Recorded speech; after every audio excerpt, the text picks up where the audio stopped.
Freilich and Chanukah. We're continuing our Shir and Dishu b'Halacha. Before we begin the Halacha, we're going to continue in Pirkei Avos. So we are up to Parak Aleph Mishnah Beis.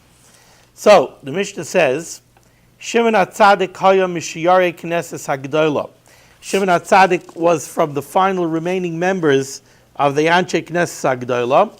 Hu ha'yomer, he used to say, Al shloisha dvarim ha'olam oimed. The world stands on three things: Al ha'Torah, on limud Torah, Val ha'avoda, on avoda, which is the avoda in the Beis Hamikdash, and also tefillah. Nowadays, in we daven, our tefillah is b'makom the karbanos, Val gemilos chasadim, and on acts of chesed. Now, I always like to say that there's a big difference between a table that has 4 legs and a table that has 3 legs. The tripod that I use for my camera is a tripod. It has 3 legs. The benefit of something that has 3 legs is that it always finds its own level. So no matter what kind of ground you have it on, it will always find a level. 4 legs, if it's not equal on all 4 sides, the table is going to wobble. That's one difference.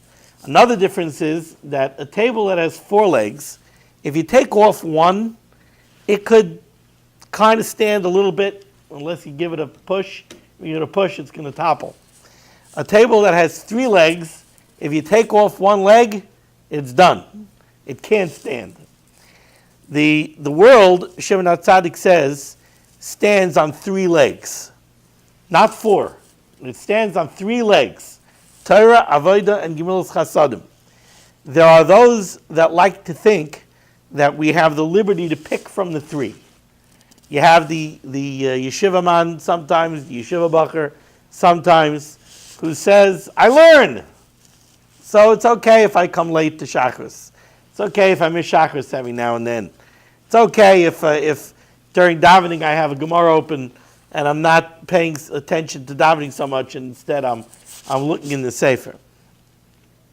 On the other hand, you have a fellow who says, I daven, I come and I daven a long Shemoneh Esrei, and I say Tehillim, and I go to the longest minyanim possible, and I'm always davening extra, and I say the Parshas Hamon, and I say the Shlosh Esrei Midas, and I say everything that's in the Siddur. Daf Yomi, Limud HaTorah, that's not for me. Then you have other people who are big Balei Chesed, but they don't want to open a Sefer. You have people who learn, they don't want to be involved in Chesed. Shimon HaTzadik says there's no such thing. The world stands on 3 things, and you can't skip. We need all 3 of them. And it makes perfect sense why we need all 3. We need Torah. Torah is, like the Medrash says, Istakel ba'iraiso bara alma. The Rabbeinu Shalom looked into the Torah. The Torah is the instruction booklet for the world. It's the manual. It's the blueprint. Torah, Limud HaTorah, gives us dveikus to the Rabbeinu Shalom. When we learn Torah, there's a beautiful. Rav Moshe says something in the Darash Moshe that's so beautiful, and the truth is that it has to do with the parshas that we're holding in now. Rav Moshe asks a kasha. He says we have a couple of places where the Torah gives us a kal v'chomer that's a flawed kal v'chomer. We have one place is by when the Shvatim came to Yosef, and Yosef accused them of being spies. He accused them he accused them of stealing his kais. So they looked at Yosef and they made a kal v'chomer. They said, the money that you put back in our sacks, right? You put the money back in our sacks, we brought it back to you. Now you're accusing us that we stole something. If we wanted to steal from you, so why would we have returned the money to you, right? So it's a kal v'chomer. We returned the money to you, we definitely wouldn't steal from you. It's a flawed kal v'chomer. You brought the money back because you needed to buy more food. And you knew I wouldn't sell you food unless you brought the money back. Now you're leaving.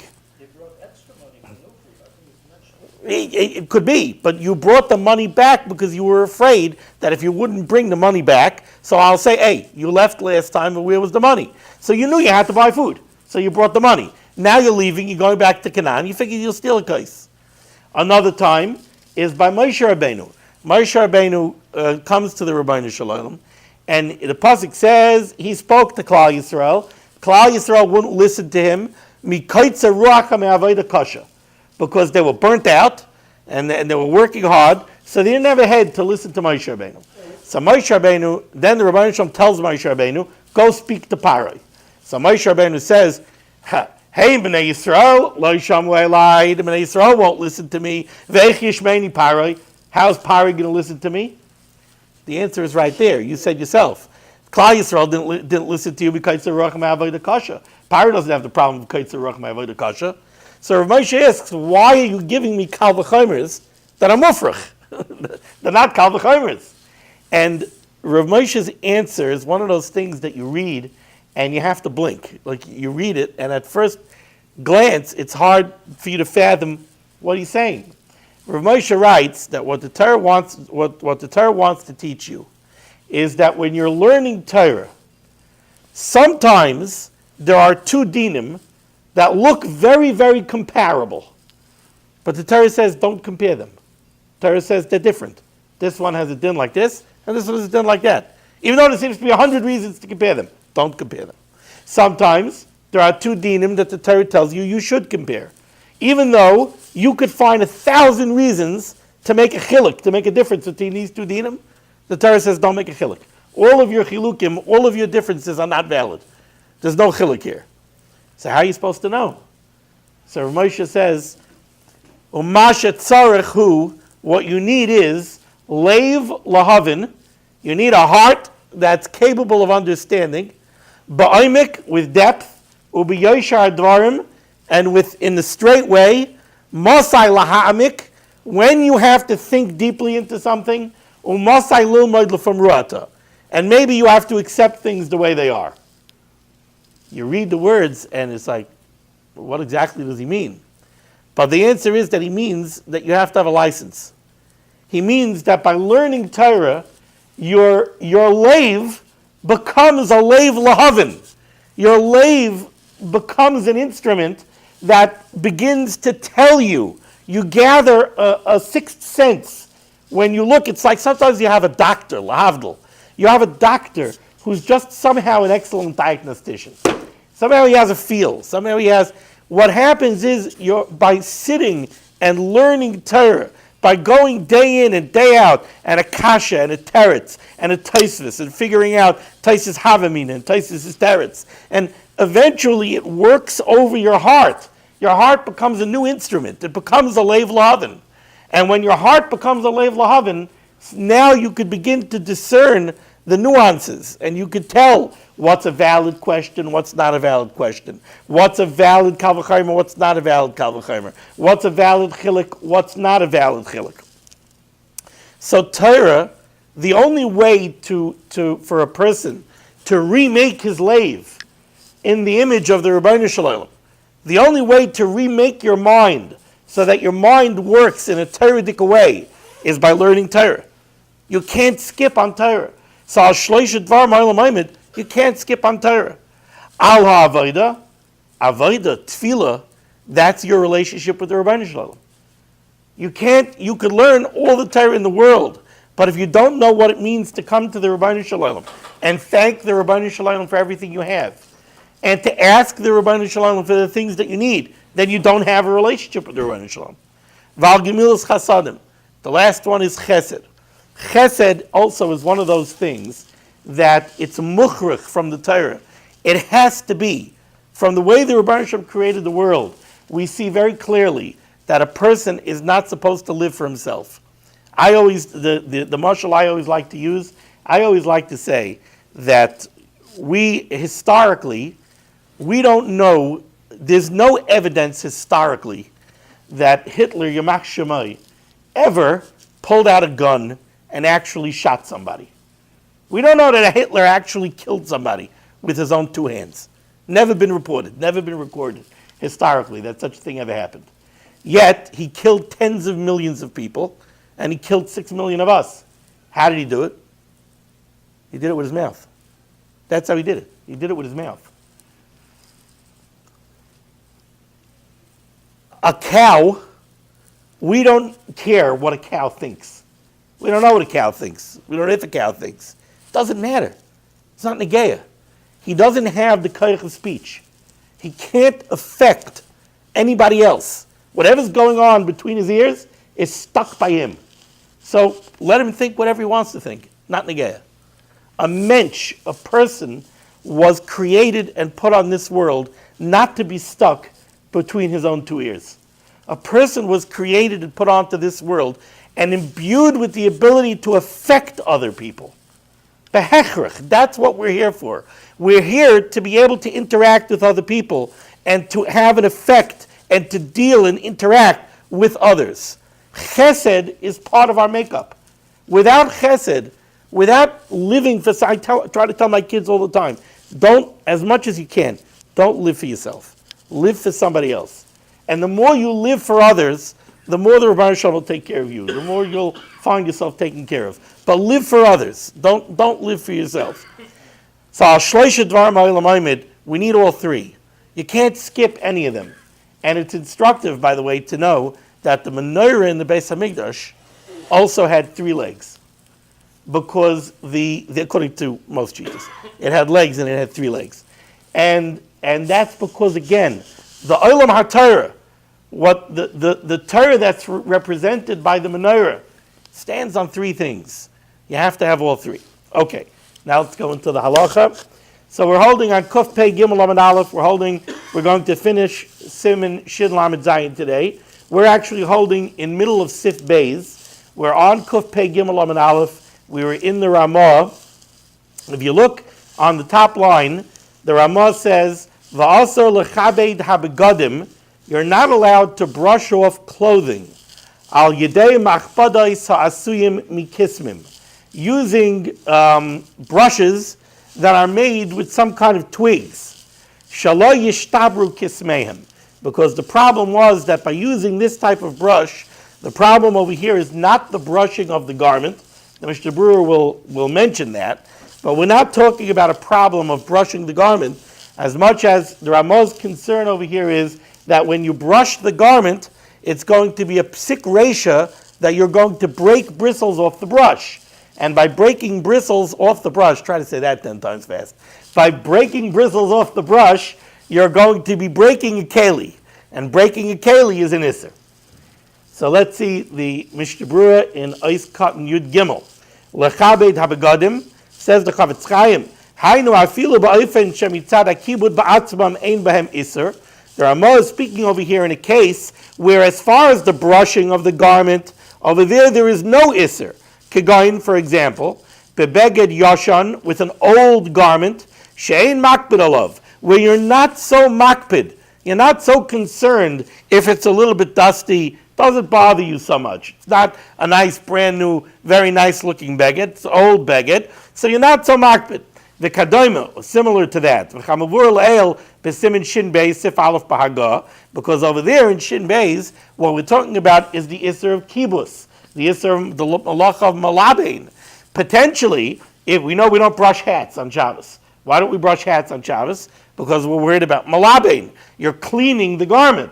Same thing over here. The Chavetz Chaim is saying, when is the Ramah telling you that the problem of brushing the garment is that you're going to break the bristles off the brush? That's when you're talking about an old garment where the brushing itself we're not concerned with. So the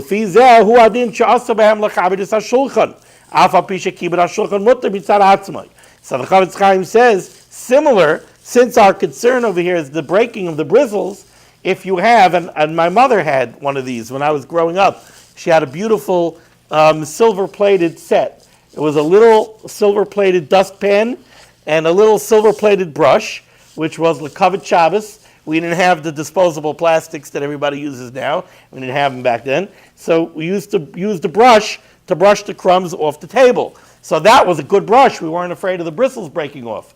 But if you had one that was made in the way the Ramah is talking about, where it's a psik reisha for the bristles to break off, that would be a problem. The because you're afraid you shouldn't do this because you might break the bristles. You wouldn't be allowed to sweep a house, even if we're talking about a tiled floor, according to all the shittas that we saw, that we're allowed to sweep our floors. But you wouldn't be able to sweep the floor if you were using a broom that was made with very stiff bristles, like those those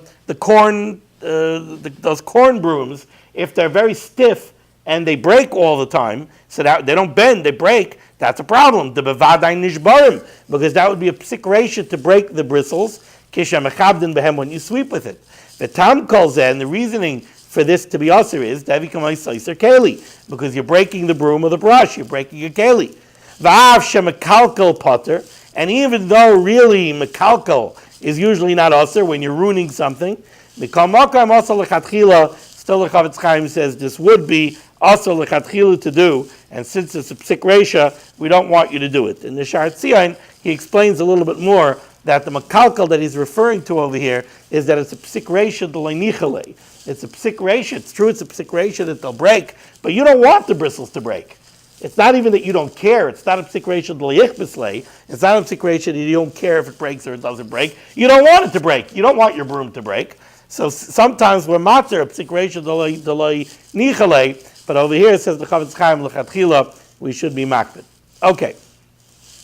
Sif Katan Vav. I'm a little puzzled by the first case over here in the Mechaber, but the Mechaber says, Ein sachin es hakarka, you're not allowed to coat the ground with oil, v'loy medichem oisai, nor are you allowed to wash the floor, afilu hu merutzif, and these are usher even if we're talking about a tiled floor. Now let's see what the Mishnah Berurah says. Ois Katan Tesvav, Ein sachin, you're not allowed to smear the floor with oil. Pirush, what's the explanation of this? Darka mahaya, it was their derech, lasuch shemen ala karka shel beis hamerchatz, v'kayotzabai, to smear oil on the ground of the beis hamerchatz, of the wash house, the bathhouse, ulehisgalgal aleihem, and to roll on the oil. And this is brought down from a Tosefta, and from what I see in the Tosefta, it seems that this was something that was done not for the purpose of the floor.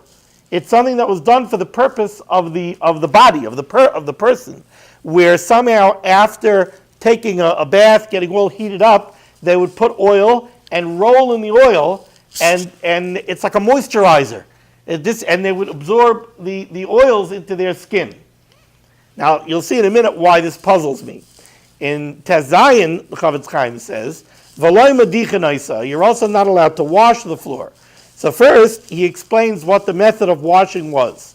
Shahayu paikikin silain shahamayim nichnesu derech ba lebeis hamerchatz. They would stop up the pipe where the water would come through this pipe and it would fill up the baths. So you had a pipe with water, incoming water, to go fill up, I guess, the tubs. Upaiskim, they would stop up that pipe, so you don't have new water coming in. Upaiskim nekev shebetzad acher, and now they would open up the drain line of these baths. Sheyelchu oisam hamayim, so that all the water should come out and flow over the ground. Umenakim es hakarka, and that would wash out the ground. Memneazuama, from the dirt that gathers on the ground. Now, why is this usher? So says the Mishnah Berurah, v'tam kol eileh. The reason for all these isurim is mishum dechayshinon lahashvais gumois, because we're afraid that by doing these things you're going to fill up holes in the floor, which we said is going to be a problem since it's indoors. It's going to be a problem of baina. Va'afilu l'man deshari kibud b'Shabbos, and even according to the man the Armim that we saw, who hold that you're allowed to sweep the floor and we're not worried about being mashve gumais. I think that was the Rambam that held that. No, not the Rambam. Sorry, the Rif, who held that even if it's not tiled, you're allowed to sweep it because he said it's not a psik reisha that you're going to come to fill up holes. But over here, even according to that man the armor, it would be other. Why? The shani hacha, because over here it's different. The kevan chu roitzel yapais esakarka, because since your whole intent is to improve and beautify the ground, lasachaisa, to smear it with oil, or to wash it, so now you're involved in cleaning the floor. So now you're paying attention to the floor. You might see holes in the floor. V'yishkach, and you're going to forget that it's Shabbos and it's Aser. And now you're going to go ahead and fill up the holes and level the ground with intent. Now, what's bothering me over here is that the Chavetz Chaim just told us before that the purpose of this oil was not for the floor, it was for the person. Right? In Ois Tezvav, he said that they would put the oil on the floor and roll in it. And the Tosefta says that was done for the guf. Now he's telling me over here that the reason it's Aser is because since you're involved with an intent of improving the floor, you might come to be mashvegumais. So I don't have an answer to this question. I'm puzzled. Oil on sand, on dirt, and then rolling it. No, so you see, if he would tell me that the problem is that by putting the oil on the dirt and rolling in it, it's a psik ratio that you're going to be mashvegumais, I'd be a happy camper. But that's not what he says. What he says is, since you're getting involved in fixing the floor, you might come to be mashvegumais. But his explanation of rolling in the oil is not fixing the floor. No, he's talking about both. The tam kol ele. The tam kol ele. You think he's only talking? No, he says beferish Avigdor. He says.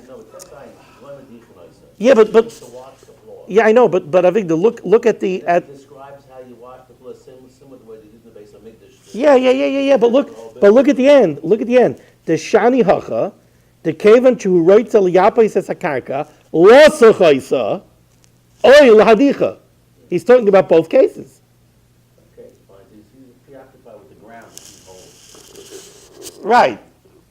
So I don't know. It puzzles me. Yeah. Yeah. Could be. This reminds me of a friend of mine who went to the Alps, and he told me that in the Alps they have these spas where you go in these hot springs, and it's all the way up in the Alps. It's freezing and it's snowing, and the ground is covered in snow, and you get undressed and you go into this hot bath, and you sit in this outside in this steaming bath for like 20 minutes, and he says then you get up and roll in the snow. He says the first time he was there, he sees everybody get out and roll in the snow. He's like, what are you doing? You're going to get pneumonia. And he said, no, you got to try it. It's the best thing. So he told me, he said he did it. He got out, he rolled in the snow. He said, for the next hour, your whole body is tingling. For the next hour. Okay? Whatever floats your boat. All right. What? Yeah, right. Okay. Somehow I don't think he did it for tshuva. Yeah. So the Mechaber said that you're not allowed to do this. Afiluhu merutzif. You're not allowed to wash the floor, even if the floor is tiled. The Gazrinan, the Mishnah Berurah says, I cut your zayin. Afiluhu merutzif. The Gazrinan not to sheina merutzif. Because over here, we do make a gzera of merutzif, atu sheina merutzif, even in places where all of our floors are paved and tiled. And they point out that even though the Rambam, even though we said earlier that we don't make a gzera, merutzif, atu she'ena merutzif, by sweeping, that's because sweeping is too much of a tzarech. They say sweeping is mamash a tzarech hayoim. Otherwise you're going to be in a dirty house all the time. Washing the floor is not as that tzarech. Doesn't rise to that level, and therefore when it comes to washing, we are geyser, merutzif, atu she'ena merutzif, so you're not allowed to wash your floor. You're not allowed to go mop your floor. Besides other isurim of mopping with schita and everything else, but if you found a way to go wash the floor, you're not allowed to wash the floor. Now, I didn't think to ask beforehand for a psak. I'll come back to you. But to take something like Fantastic and spray it on one spot on the floor that's dirty, an isolated spot, and go wipe that off, I believe is mutter. I believe the reason it's mutter is because that's not considered washing your floor. It's not, you don't have liquid sloshing around, you're not washing the whole area, you're doing an isolated spot. But I'm not saying that now as a psak, because I want to check on that. I want to check that it's accurate. I didn't check on it before this year. Okay. Now the Mishnah Berurah continues. What I just said. This that we said that by sweeping we're not geyser merutzaf out to shein merutzaf. Mishum de kibbud yosef davanachutz me'adacha is because sweeping is more of a tzarech than washing. The hadachas ritzpas akroshim shenoihagin kahayim. In those days they had planked floors. So the Chavetz Chaim points out that the washing of the planked floors yesh pazeh oid iser lases b'Shabbos milavad hadacha. There would be a different isser besides the isser that we're speaking here of washing. There would be a different isser. Because in order to wash the floor, first you're going to soak a rag in water. And there you would have an isser of malabin. Okay, says the Mechaber Vayter in Sif Daled. Aser litzaded chavis al haaretz. You're not allowed to take a full heavy barrel and rock it on the ground to seat it in the ground properly. If you imagine, if you have bare earth and you have a heavy box or a heavy barrel that you want to set in place, right? If you just put it on the ground, sometimes it's like this. So you want to go ahead and rock it back and forth to seat it in the ground. You're not allowed to do that. Also, l'tzaded chaves ala aretz, the kevan shehi kveda, because since the barrel is heavy, Yavai lahashvais gumais vadai, you're certainly, by virtue of rocking the barrel back and forth, you're going to be mashve gumais. You're going to level the ground that's under the barrel. They have a psik resha. And that would be a psik resha of, if it's outside, it would be a psik resha of chayrish. If it's inside, it would be a psik resha of baina. So would you have a problem also with like chairs outside on the grass? No, chairs is what we spoke about before. Chairs, the problem is making a chritz. Chairs, the problem is that you might make a ditch. You might scratch a hole in the ground. So that we said it depends. If it's very heavy, so it is a psik resha, you know for sure, you have a very heavy bench, that we said is taka. But if it's a medium weight chair, a lawn chair, and it's not a psik resha, it's possible that you might make a hole, but it's not a psik resha, that's mutter. Over here he's saying it's also because this is a psik resha, talking about a full heavy barrel. And what you're doing is, you're rocking it on the ground. Would it make it different? I've never been like at one of these resort beaches on Shabbos, but let's say, I don't know how they have like for Pesach, but let's say they go and they sit out on chairs in the sand. The sand you don't grow on. That's offer tichuach. It's loose sand. And by loose sand we don't have a problem of mashragumais. Because there's no such thing as a level beach. The only place where it's level is where the water is always washing over it. Everywhere else, the sand is loose. A hole doesn't stay a hole. Everything always shifts around. So there's no problem with mashra gumais. What? Round-based chair. You sit down on a round-based chair. A round-based chair to sit down on dirt. That's not dragging it. You're not dragging it. Because it's going to be out of water. To sit down and by virtue of your weight to make a hole in the ground. Or like what you're doing right now. To do that on a chair outside in the dirt. So you're making a hole. And it's a psik resha that you're going to make a hole. I would imagine that that's a problem.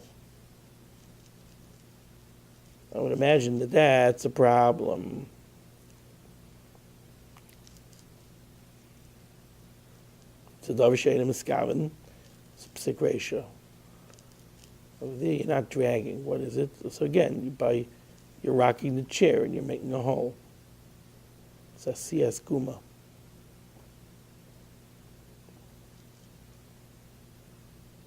I would think it should be a problem. And that would probably be a very common, up in the country, that would be a very common thing.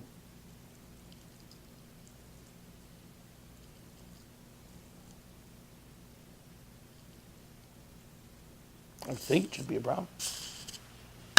I'll double check, but I would think so. Okay. Says the Mishnah Berurah, nice cotton yud ches. Litzaded, to rock the barrel. Hainu shehu mitzadeda, you rock it back and forth.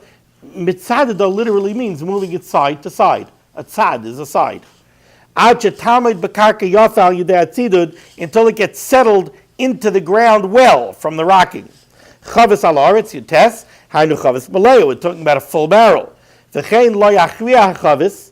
You also are not allowed to tilt a barrel, v'yishpaich mimena, in order to pour from it. So now you have the barrel on the ground, and now you're tilting it on an edge. So you're digging into the ground by doing that. Ela magbia mina aretz v'shayfech. You have to lift it up. Shem loikein, because if you don't, yachber mina aretz bevadai. You're certainly going to dig into the ground. V'av shem akalkalhu, even though this is a kilkel, because you're ruining the ground.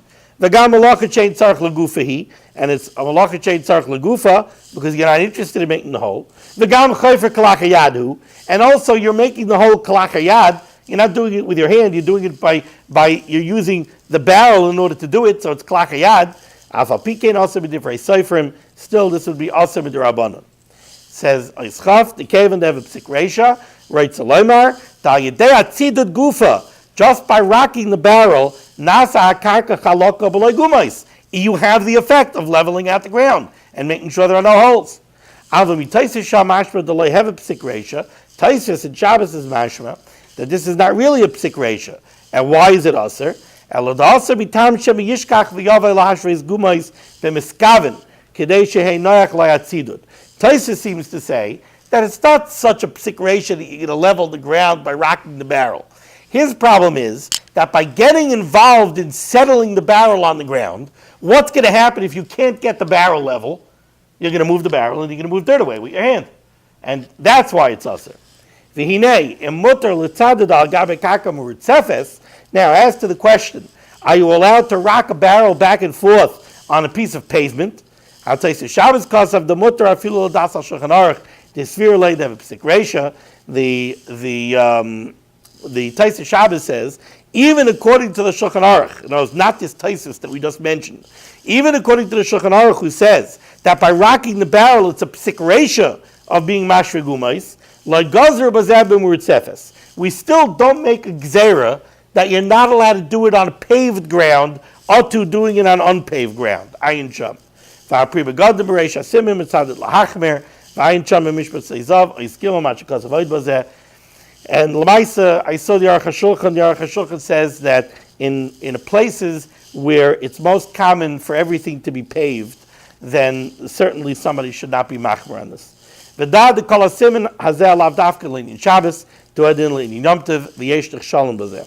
Everything that we've discussed over here is not only negay on Shabbos, it's also negay on Yom Tov. So I want to check up on this question of the chairs, which I think should be a problem. And the other thing was the cleaning an isolated spot on a floor inside the house using some kind of spray, using some kind of Windex or something. So you got you. No. You're talking about malabin. I'm talking about in your kitchen. You have a ceramic tile floor in your kitchen, and somebody spilled something, and there's one small area on the floor that's all sticky from soda or something. You want to give a spritz, and you want to wipe it off.